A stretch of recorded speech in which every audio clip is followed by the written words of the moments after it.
ready and available when we need it. Right? I don't have time to make 3 different types of chicken. Mm-hmm. You do.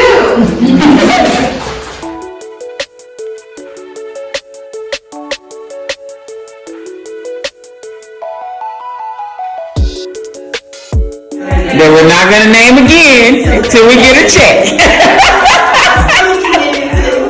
Okay, so I'll just leave this out, but it's from that place and it's in the frozen section and it's about 6 pieces that you get.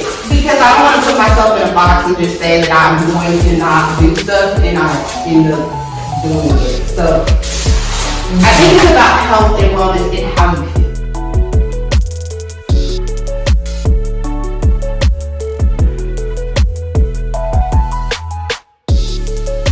Favorite yogurt of all time. And this coconut yogurt all time. I don't believe it.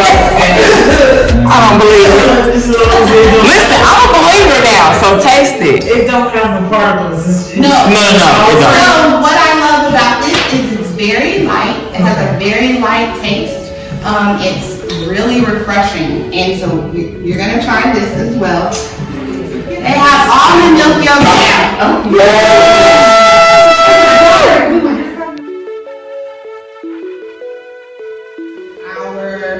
Let's go ahead and get our salmon started. Because our seasonings didn't have any sodium, we just want to, well, not the mango, but our garlic pepper, we're going to give that just a little splash, not a whole lot.